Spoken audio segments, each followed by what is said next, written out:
அஸ்மத் குரு பரம்பரைபியோ நமஹ. ஸ்ரீமதி ராமானுஜாய நமஹ. இன்றைய மினி பைட்ஸில் நம்ம பார்க்க போகிறது முக்குணங்கள், 3 குணங்கள்னு சொல்கிறது. இதுக்கு திரிகுணாசுன்னு பேர். இது என்ன அப்படின்னா சத்வகுணம், ரஜோகுணம், தமோகுணம்னு சொல்கிறது. இது முக்கியமாக நாம் அனைவரும் தெரிஞ்சுக்க வேண்டிய ஒரு முக்கியமான விஷயம்.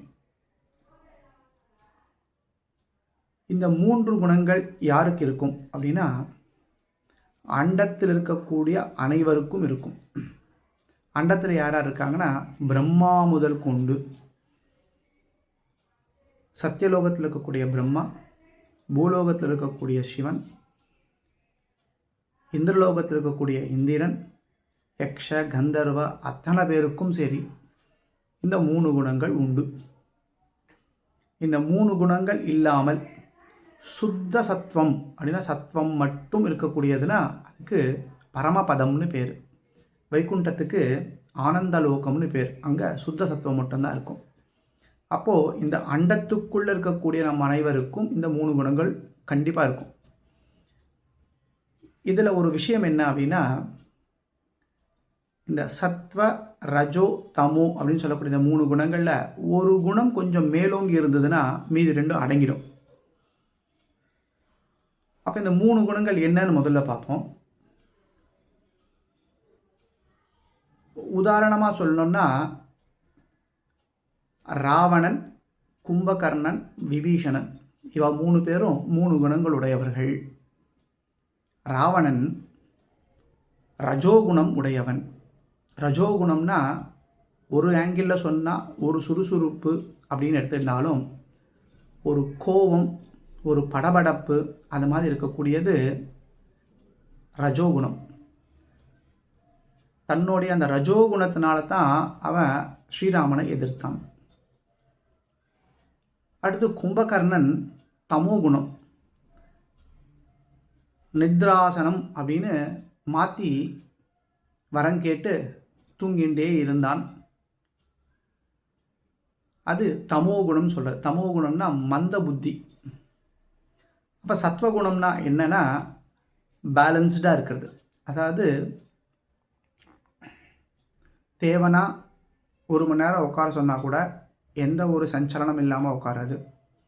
இல்லை கடகடகான இந்த வேலைலாம் பண்ணணும் அப்படின்னா எல்லா வேலையும் முடிக்கிறது. இதெல்லாமே சத்வகுணத்தில் சேரக்கூடியது.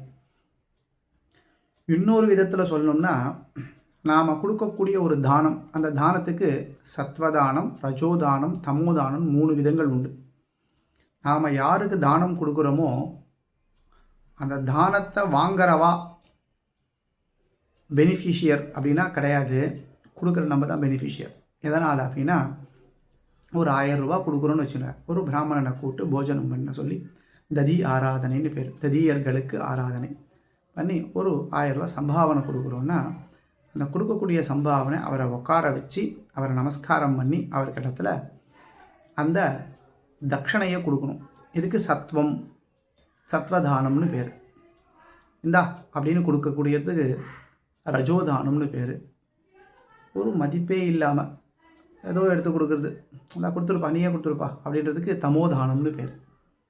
அப்போது தானத்துலேயும் சரி நாம் பண்ணக்கூடிய ஒவ்வொரு காரியத்துலேயுமே இந்த சத்வமாகவும் ரஜோமாகவும் தமோவாகவும் இருக்கக்கூடியது இருக்குது. அதனால தான் நாம் பண்ணக்கூடிய காரியங்கள் சத்வகுணத்தோடு அமையணும் அப்படின்னா நாம் சத்வகுணத்தோடு இருக்கணும். அதுக்கு தான் இந்த கார்த்தாலேருந்து நம்ம பண்ணக்கூடிய அனுஷ்டானங்கள்லேருந்து கோவிலுக்கு போய் பெருமாள் சேவிக்கிறதுலேருந்து எல்லாத்துலேயுமே இருக்குது. நாம் யோசிக்கிற விதத்துலேயும் சரி நாம் செயல்படுற விஷயத்திலும் சரி எல்லாத்துலேயுமே இந்த ரஜோகுணம், தமோகுணம், சத்வகுணம்னு இந்த 3 குணங்கள் உண்டு.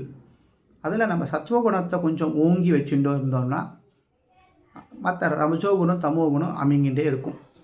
அதுக்கு தான் பெரியவா நாம் சிந்திக்கிற சிந்தனையிலையும் செயல்படுத்தக்கூடிய காரியங்கள்லையும் எல்லாத்துலேயுமே அந்த சத்வகுணத்தை இருக்கிற மாதிரி பண்ணணும் அப்படின்னு சொல்கிறது. இது நமக்கு எங்கே கிடைக்கும்னா ஆன்மீகத்தில் கிடைக்கும், வேறு எங்கேயும் கிடைக்காது.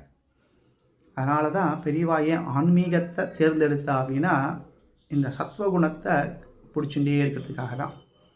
அதனால் அனைவருமே சத்வகுணத்தோடு இருந்து எல்லா காரியங்களும் சரி, எல்லாரிடத்திலையும் சரி நாம் இன்புற்று இருக்க வேண்டும் என்று பிரார்த்திக்கிறேன். ஸ்ரீமன் நாராயணம்.